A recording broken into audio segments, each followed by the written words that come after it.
Şöhrət bəy, törəmizin izindəkilərin arasına xoş gəldiniz. Şad olun. Teşekkür ederim.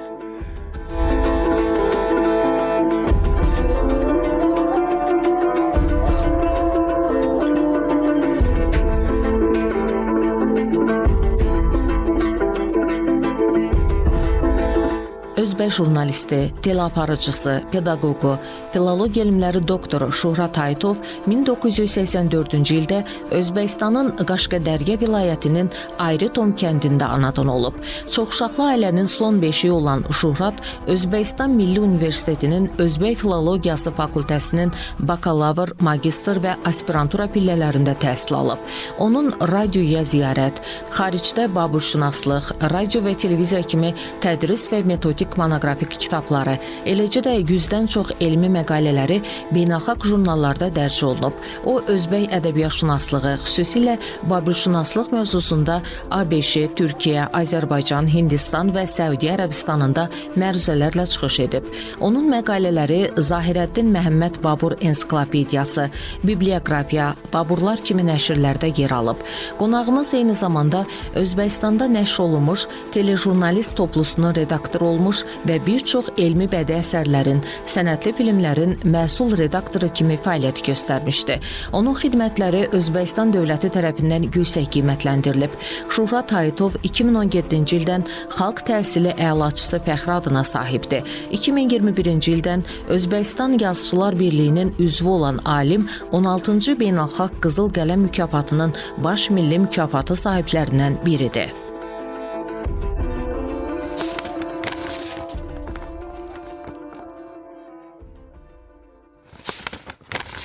Bizi qardaş Özbəkistan torpağında qarşıladınız və biz bugün sizinlə üz-üzə bu əski Türk çadırında oturub üz-üzə söhbət edirik. Siz həm bir tərəfdən jurnalistsiniz, televiziyaçısınız, həm də ədəbiyyatla məşğulsunuz və sizin çox gözəl araşdırmalarımız var, söhbətimizin gedişində bununla bağlı deyəcəyim. İlk baxışda mənə maraqlıdır Şöhrət bəyin Türk dünyasına olan duyğuları nədir, düşüncələri nədir, Türk birliyi ilə bağlı düşüncələri nədir, fikirləri nədir? Teşekkür. Eltan Bey, avvalo O'zbekistonga xush kelibsiz. Xoş gəldiniz. Biz bir tilli millatlarimiz, Ozarbayjon xalqi, O'zbek xalqi, umumiy Turkiy xalq, bu biz bitta atamiz bir, anamiz bir, biz bitta urug'dan chiqqan xalqmiz. Shuning uchun avvalo O'zbekistonga xush kelibsiz deymiz. Endi har bir millatni dunyoda borlig'ini anglatib turuvchi vositalari bor, milliy vositalari bor. Shulardan biri bu tildir. Undan so'ng milliy liboslaridir, milliy xususiyatlaridir.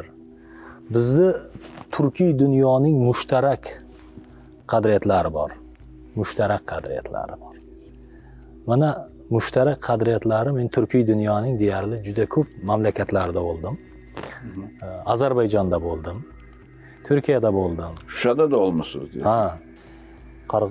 Qozog'iston, Qirg'iziston, Turkiyada bo'lganman va dunyoning boshqa bir davlatlarida ham ko'rib, bilib, shu narsaga amin bo'lamanki, Turkiy dunyodagi birlik, Turkiy dunyodagi xususiyat, milliy xususiyatni boshqa bir mamlakatlar, g'arb mamlakatlarida juda kam ko'rdim, guvoh bo'ldim. Mana men Ozarbayjonda bo'lganimda o'zbeklarga xos bo'lgan mushtarak xususiyatlarni men Ozarbayjonlarda ko'rdim. Va mana misol uchun mehmondo'st xalq degan ibora bor. O'zbeklarda bor. Buni vaqtda naqadar bir buyuk hurmat qilamiz. Bu xususiyat turkiy millatlarga xos xususiyat. Doğrudur. Mana shu jihatlarda o'ylasak, demak bugun milliy keyingi yana bir masala bor. Milliy qadriyat, milliy an'ana, bu tarix, bular hammasi sizni bizni mushtarak xususiyatlarimiz bor. Milliy qadriyatlar, biz aytamiz, bizni adabiyotimizning tub ildizi qadimga borib taqaladi. bizda alpamish deydi, xalq og'zaki ijodi. Manas deydi, qirg'izlar, qozoqlar. Ozarbayjonlarda nedir? Dede Qorqud, Dada Korkut, Köroğlu. Qo'ro'g'li. Bulardagi g'oya, bulardagi fikr, bular hammasi mushtarak. Doğrudur. Ortaqdır. Ortaq Ortaqdır. dəyərlərimiz çoxdur. Mana shu endi milliy mushtaraklik, milliy xususiyat haqida juda biz soatlab gapirishimiz mumkin. Düz. Va bugun kerak bu, zarur bu. Bugun global dunyoda yashayapmiz. Murakkab bir davrda yashayapmiz. Oqni qoradan ajrata olmaydigan bir davrda yashayapmiz. Mana bu davr uchun mana shu milliy xususiyatlarni ayniqsa yoshlar bilish kerak bo'lgan bir davrda yashayapmiz. Düzdür. Mana shunday bilishimiz muhim bo'lgan jihatlar bor, buni bilishimiz kerak. Ming shukr aytamiz. Mana keyingi davrda turkiy tilli davlatlarning prezidentlari kengashlarda nihoyatda bu go'zal fikrlar aytyapti. Düzdür. Til birligi haqida gap ketyapti. Ortaq əlif. O'rtoq alifba haqida gapiryapti va uni joriy etish haqida gap ketyapti. Siz necə düşünürsünüz? Bax bu Türk birliyinin arasındakı bu qədər ortaq dəyərlər ki vardı. Bunun daha da güclənməsində, daha da yaxşılaşdırılmasında jurnalistlərin, medianın, televiziyanın necə rolu ola bilər? Bu rolu necə görürsünüz? Hansı addımlar atılmalıdır? Elton Bey, bilasizmi, milliy qadriyatlarni, birlikni, madaniyatni targ'ib etishning bugungi kundagi eng birlamchi vositasi bu televideniya. Umuman ommaviy axborot vositalari. Televideniya, radio, gazeta, jurnal, internet platformalari, saytlar va bular mushtarak bo'lsak, biz hamkorlikni kuchaytirsak, biz turkiy dunyoning madaniyatini, tarixini, dilini, san'atini yana ham yuksak cho'qqiga ko'targan bo'lamiz, dunyoga ko'z-ko'z qilgan bo'lamiz. Bizni tariximiz, turkiy dunyoning tarixi buyuk tarix. Bu tarix ming yillar nariga boradi. Juda buyuk tarix. Mana shu buyuk tarixni targ'ib etishda, to'g'ri aytdingiz, bu medianing o'rni nihoyatda katta. Özbekistan tarixi kanalının rəhbərisiniz. Amma Özbekistan tarixini Türk dünyası təsəvvür etmək mümkün deyil. Çünki Özbekistan Türk dünyasının ayrılmaz və ən önəmli parçalarından biridir. Və siz bax bu öz tarixi kanalınızda digər türk xalqlarına da işləyirsinizmi? O proyektlərlə bağlı, onlarla bağlı məlumatlar verirsinizmi? Ya da bax bu Özbekistanın tarixinin Türk dünyasında çox böyük bir ayrılmaz yeri var. Bax buradakı verilişləri sizə üçün digər türk dövlətlərində də yayımlamaq istəyərsinizmi? Bizim çünki ortaq çox böyük dəyərlərimiz var. Siz də vurğuladınız. Necə düşünürsünüz? Necə bir proyektlərimiz var gələcəkdə? Elton Bey, O'zbekiston tarixi telekanalı muhtaram Shavkat Mirziyoyevning tashabbusi bilan 2019-yil 1-sentyabrda dastlabki faoliyati yo'lga qo'yildi. O'zbekiston Respublikasining mustaqillik kuni O'zbekiston tarixi telekanali ochildi. Ne güzel. Xeyirli olsun. Va 5 yil faoliyat. Hali yosh kanal, telekanal, ammo O'zbekiston tarixi telekanalining oldiga qo'yilgan vazifalar shundan iboratki, nafaqat O'zbekiston tarixini, jahon tarixini va to'g'ri aytdingiz, O'zbekiston tarixini dunyo tarixidan biz ajratib talqin qila olmaymiz. O'zbekiston tarixi bu Ozarbayjon tarixi bilan bog'lanib ketadi. O'zbekiston tarixi bu boshqa bir mamlakatlar, hududlar bilan tarixi bilan bog'lanib ketadi. Bizda bu bo'yicha ko'rsatuvlarimiz bor va rejalarimiz buyuk. Ne güzel. Yaqinda Ozarbayjonda bo'lganimda, Bakuda bo'lganimda, Ozarbayjon teleradio kompaniyasi mutasaddi rahbarlari bilan, ijodkorlari bilan biz ayni shu masalada memorandum imzoladik va O'zbekiston tarixi telekanalida butun turkiy dunyoning tarixini yoritish haqida biz kelishib oldik. Turkiyada TRT Avaz telekanali bor, TRT telekanali bor. Bular bilan ham biz memorandumlar imzoladik. Ne güzel. Maqsad nima? Maqsad O'zbekiston tarixini Ozarbayjonda yoritish.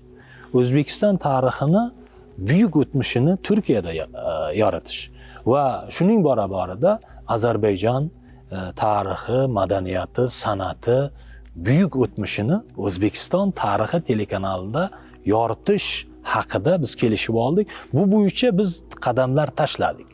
Biz hozir juda ham yaqin aloqada ishlayapmiz. Ozarbayjonlik ijodkorlar, hamkasblarimiz bilan biz ishlayapmiz. Turli hujjatli filmlar biz namoyish qilyapmiz va bu namoyishlarni biz ko'paytirmoqchimiz. Maqsad nima? Maqsad mushtarak tarixni, buyuk millatni, turkiy dunyoni biz yana ham ko'tarish maqsadimiz. Va bu zarur. Bugungi hayot shuni taqozo qilyapti. Ayniqsa yoshlarimiz. Global axborot zamonida biz kim edik, kim bo'ldik, kim bo'lmoqchimiz degan savollarga biz javob berishimiz kerak shu yo'l orqali. Ben bilirəm ki, siz həm də filologsunuz, dilçisiniz və sizin çox dərin və maraqlı araşdırmalarınız var. Bu da Baburnamə üzərində. Baburnamə Türk dünyasının ən böyük dəyərlərindən biridir. Və mən əminəm ki, bir çox gənclərimiz və bizim izləyicilərimiz də Baburnamə haqqında bəlkə də çox az bilirlər. Bax, sizin kimi bir gözəl araşdırmaçının dilindən gənclər Baburnaməni niyə oxumalıdır? Orada Türk dünyasına ən önəmli hansı dəyərləri saxlanılır? Baburnamənin ən önəmli özəllikləri nədir? Bu onların dünyasına nə qatacaq? Elton Bey, Türkiy dünyanın büyük əsərləri var. Ular ko'p. Dada Qorquddan başlanacaq. Divani Lug'ati Türk, Kutadg'i Bulik, keyin kelaveramiz, O'g'iznoma, ko'p ulardi. Sanasak çox ko'p. Ammo shular orasida yana bir buyuk asar borki, bu Baburnamadir. Zahiriddin Muhammad Bobur 12 yoshida taxtga o'tiradi va hayoti juda ham chigal o'tadi.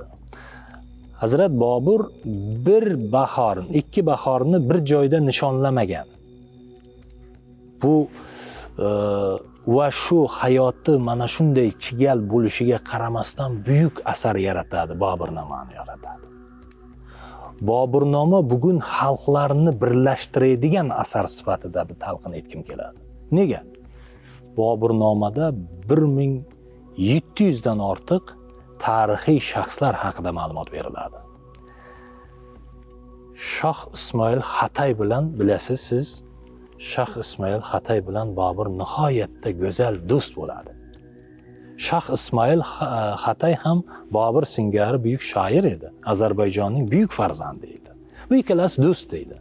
Demoqchimanki, O'zbek Ozarbayjon do'stligining tarixi u qadimga borib taqaladi. Bobur timsolida men aytkim keladi.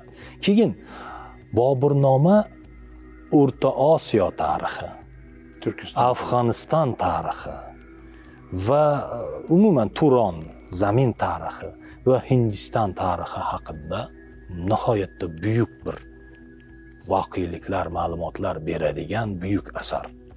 Bu asar bugun dunyoning 20 dan ortiq tiliga 40 dan ziyod marta tarjima qilingan. Xususan Ozarbayjon tiliga ham 2 marta tarjima qilingan. Fuzeli Bayat tomonidan bu tarjima qilingan. Professor Ramiz Askar tomonidan 2011-yilda tarjima qilingan.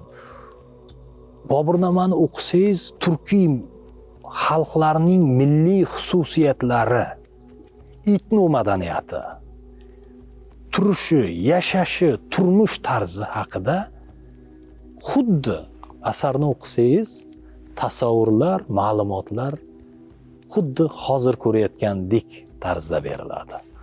Va Ozarbayjonlik o'sha davrning buyuklari haqida ma'lumotlar beradi. Endi o'zbek Turon zamindan yetishib chiqqan shoirlar, buyuklar, yozuvchilar, qancha san'atkorlar, shunga o'xshagan o'z zamonining buyuklari haqida Baburnamani o'qisangiz go'zal bir fikrlar, ma'lumotlar keladi. Mana bu asar bugun tinimsiz o'rganilyapti, tadqiq qilinyapti. Mana bunday buyuk asarlarni biz turkiy xalqlar va shular turkiy xalqlar birlashgan holda televizion programmalarda, media platformalar orqali mana bunday buyukligimizni dunyoga yana ham ko'tarishimiz kerak degim keladi. Biz buni qilyapmiz. Sizning-da mana bu ko'rsatuvingizda buyuklikka xizmat qiladi. Turkiy xalqlarining o'zligini dunyoga ko'rsatishga xizmat qiladi. Men doim sizni kuzatib boraman.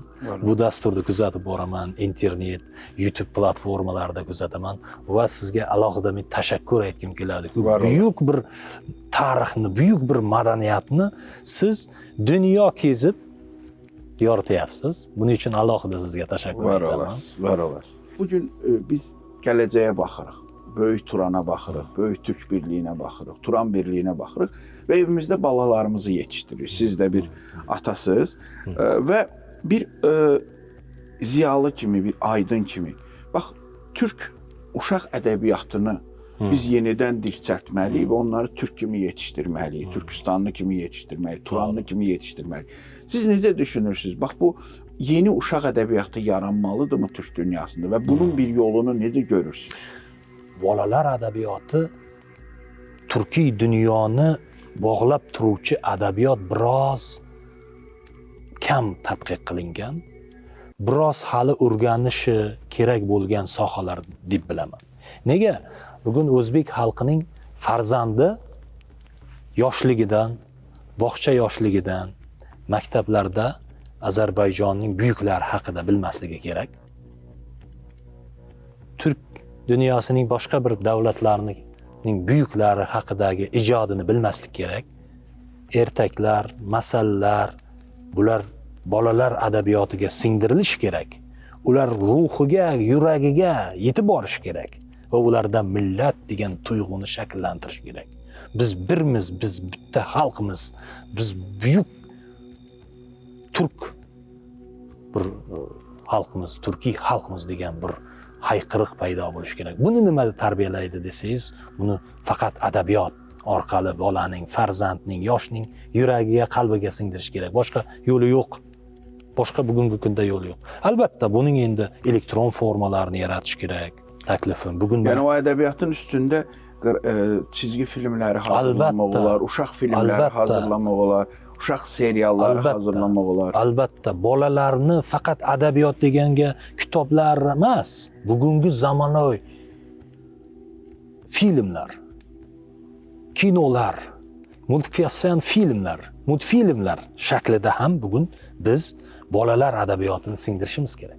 Bugun farzandimiz qo'lidagi planshet, telefondan nigohini uzolmaydigan bir davrda yashayapti. Biz bolalarning o'sha adabiyotni mana shu texnikalarga kiritishimiz kerak. Ana shundagina ular o'qish bugun biroz mushkuldir. Yoshlar ongida bolachalar kitobni o'qishni ko'p yaxshi ko'rmaydigan bir zamonda yashayapmiz. Nima qilishimiz kerak? Bunday paytda bolalar adabiyotini mana shu ular qiziqqan texnikalarga, mobil apparatlariga, kompyuter o'yinlar orqali bugun singdirishimiz kerak deb o'ylab qolaman. Bugun mana shunday davrda yashayapmiz. Şöhret Bey, biz ikimiz de televiziyaçıyıq. Siz necə hesab edirsiniz? Türk dünyası media qurumları nə vaxt birləşməli və yumruğa çevrilməlidir? Bu yol necə görünür sizcə? Alternativ platformalar qurmalıyıq mı? Bu fikir nihoyatda muhim bir masalani o'rtaga tashlayapsiz-da. Turkiy tilli davlatlar prezidentlarining kengashida bir go'zal fikr tashlandiki, bu ham bo'lsa butun turkiy dunyoning televizion platformasini yaratish haqidagi fikr. Bəli. Bu platforma qanday bo'ladi desangiz, siz aytayotgan bugun o'zgacha bir siyosat, dunyoda axborot boshqarayotgan bugungi davrda mana shu platforma orqali turkiy davlatlarning ongiga, tomoshabinlariga, bizning manfaatlarga xizmat qiladigan g'oyani singdirish, bu tarix, san'at, madaniyat, o'tmishni shu orqali yo'naltirish. Ammo bizda shu kungacha bu sohadagi qilayotgan ishlarimizda muammolar bor edi. Bu sohada siz to'g'ri aytdingiz, biroz orqadamiz biz. Bugun dunyoda axborot urushi ketayotgan bir davr. Bu axborot urushi filmlar orqali, hattoki bolalarning ongiga g'arb madaniyatini singdirishning yo'llari ishlab chiqilgan bir davrda yashayapmiz. multfilmlar orqali 25-kadr degan tushuncha bor. 25-kadrda nega bizning turkiy xalqlarining farzandlari Masha Medvedni ko'rish kerak? Nega bugun o'zbekning farzandi qanaqadir bir g'arb chelavik pavikda yo boshqani ko'rish kerak? Nega mana shunday bir fikrlarni, g'oyalarni bugun yechadigan davr keldi? Endi men televizion sifatida shu narsani aytamanki, bu og'riqli nuqta butun dunyoni o'ylantiryapti, jumladan turkiy dunyoni ham shu masala o'ylantiryapti. Qanday qilib bugun yosh farzandlarimizni qalbini, ongini zaharlanishidan asrashimiz kerak. Mana bu masala muhim va shuning uchun ham sizni biz o'rtaga tashlayotgan platforma yaratilishi kerak. Bu platforma faqat turkiy xalqlarining madaniyati, san'atidan, ularning o'ziga xosligidan, ma'naviyatiga xizmat qilish kerak. Biz ergashmasligimiz kerak g'arb madaniyatiga. Biz ergashmasligimiz kerak biz qayerdagi bizga yot bo'lgan bir qanaqadir iskanjalar, bir maqsadlar evaziga bir yaratilgan filmlar, ko'rsatuvlar, turli bir media bir mahsulotlarini biz to'g'ridan to'g'ri televideniyada berish masalalarini o'ylab ko'rishimiz kerak va O'zbekistonda bu masalaga dastlabki qadamlar tashlandi deb o'ylayman. Bizda prime time deydi, o'sha ertalabdan to tunga qadar xorijiy filmlar, ya'ni millat ma'naviyatiga ta'sir qiluvchi, g'arbning o'sha ommaviy madaniyatning salbiy ko'rinishlarini targ'ib etuvchi har qanday telemahsulot, media mahsulotga efirga bermaslik masalalari qonun bilan himoyalanmoqda bugun. Men o'ylaymanki, bugun butun turkiy dunyoda mana shunday siyosat bo'lish kerak. Maqsad nima? Maqsad xalqni asrash, xalqni ma'naviyatini asrash. U ma'naviyat, tafakkur buzildimi, bu xalqni boshqarish qiyinlashadi. Bu xalq ergashish, o'sha narsani qumshash degan bir g'oyalar paydo bo'ladi. Bugun dunyoda mana O'zbekistonda 2,5 mingdan ortiq ommaviy axborot vositalari bor. Ma'lumotlarga ko'ra adashmayotgan bo'lsam, bugun dunyoda gigaman mamlakatlar bor. Dunyoning eng rivojlangan mamlakatlari bor. Men ochiq aytaman, Amerika masalan, boshqa bir rivojlangan davlatlarning siyosatini bugun axborot, televideniya qurol sifatida qaralyapti. Sinemadan cho'q. Bular hammasi bilasizmi? Ommaviy axborot, xususan televideniyani bugun o'zlariga qurol sifatida olyapti. Va biz uni bilib bilmasdan beryapmiz efirga. Bizda ekspertiza degan narsa bo'lish kerak. Bu senzura emas bu. Yo'q. Bu o'sha ko'rmoqda o'zini. Bu shu millatning mafkurasiga, ma'naviyatiga qay darajada mos keladi?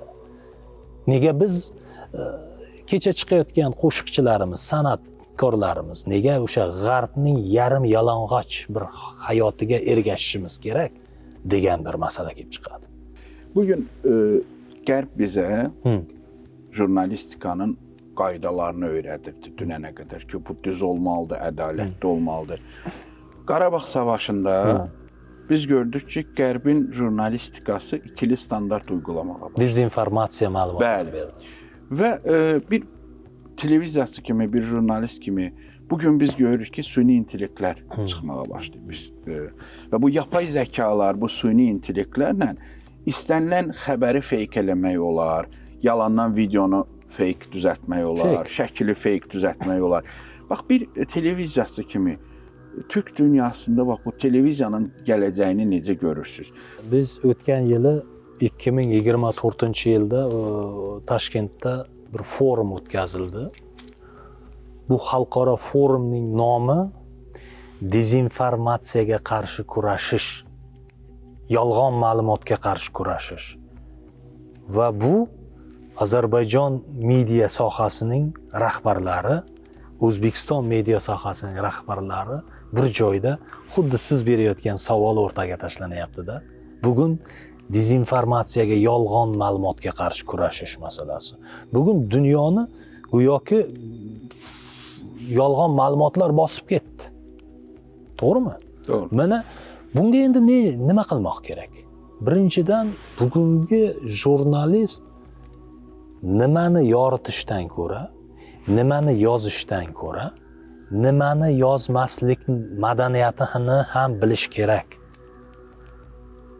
Telefonda ko'ramiz, palon joyda xullas inson ma'naviyatiga ta'sir etadigan, tilda gapirib bo'lmaydigan so'zlar ochiq-oydin chiqib ketyapti.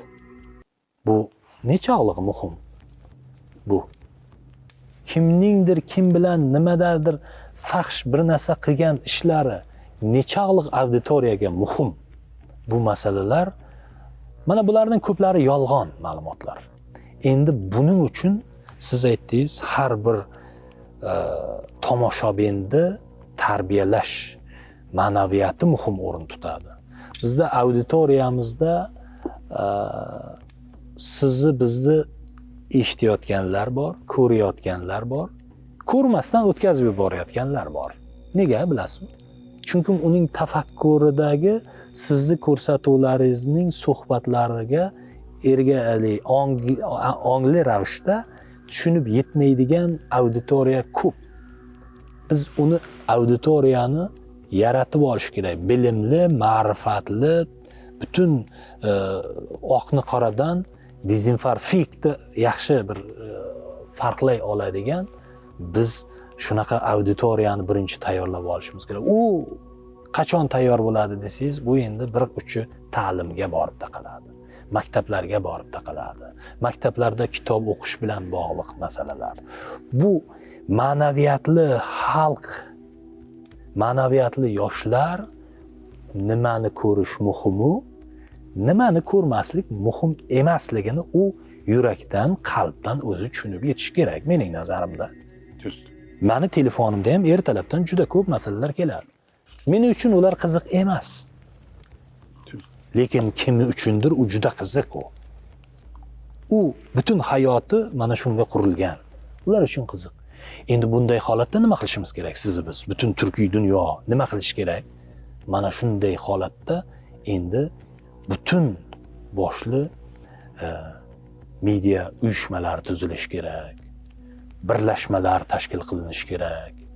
Milliy xususiyat Ozarbayjonda madaniyatini, O'zbekiston madaniyatini, Turkiya, Qozog'iston, Qirg'iziston, mana turkiy dunyo xalqlarining milliy madaniyatini kerak bo'lsa tinimsiz yoritish kerak. Tinimsiz ular haqida ko'rsatuv qilish kerak. Filmlar, ko'rsatuvlar, qanaqadir bir vositalar ishlab chiqilish kerak. Ularni o'rnini bo'shliq, hozir bo'shliq bor. O bo'shliqni to'ldirmasak bo'lmaydi. Uning u bo'shliqni to'ldirmasak, uning o'rniga boshqa masalalar kelib chiqadi. Siz aytayotgan o'sha g'arb madaniyati singdirilgan, qanaqadir kir maqsadlar singdirilgan, yoshlarimiz ongiga salbiy ta'sir ko'rsatadigan multfilmlar egallab ketyapti. Mana bu juda millatlarni qayg'uga bir soldiradigan, bir chuqur o'ylab ko'rdiradigan masalalar bu. Siz hozir ko'rsatayotgan masalalaringiz nafaqat ikkimiz, bu biz shaxs sifatida gapiryapmiz.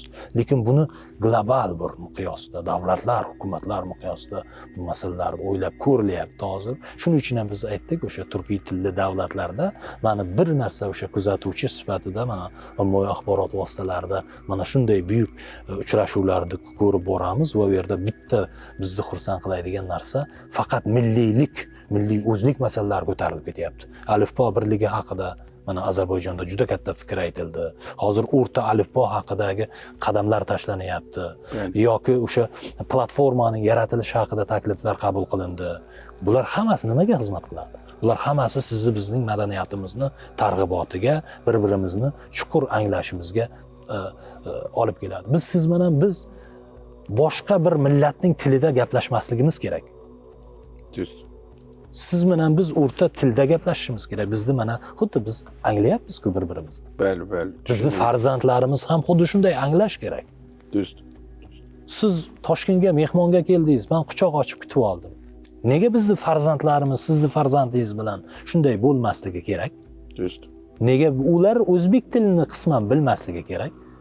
Nega mening farzandlarim Ozarbayjonga Çok da zor bormasligi değil. kerak? Biraz dinleyince anlamaya, düşünmeye başlayırsan birbiri. Çok da rahattı yani. Judayam mana bu masalalar bor.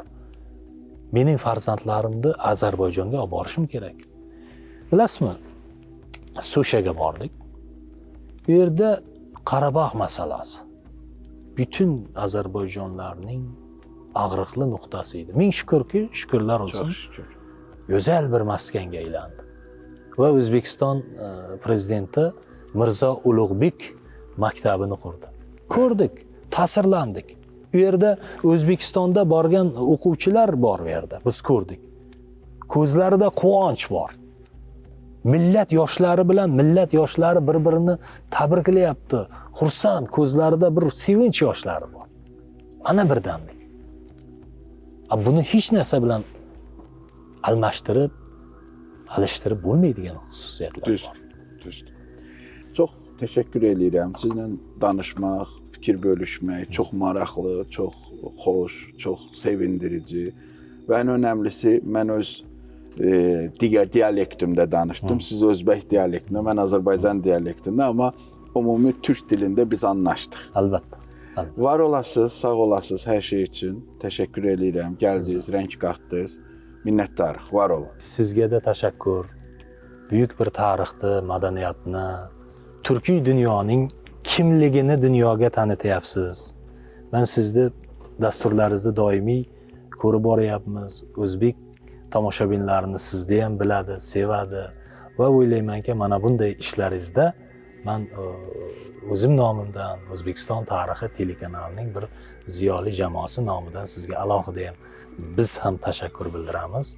Yana bir bor O'zbekistonga, Toshkentga xush kelibsiz deb qolamiz. Var olasınız. Sağ olun. Bizim kiçik sizə bir hədiyyəmiz var. Azərbaycandan gətirmişik. Bunu bizdən qəbul edin. Törənimizin də təşəkkür. komandasının adından. Giyişim gerek mi? Bir baxın. Yaraşdı Çox mı? sağ olun. Yaraşdı, Yaraşdı mı? yaraşdı. Çox sağ olun. sağ Var olun. olun. Allah razı Rahmat. olsun. Sağ olun. Rahmat.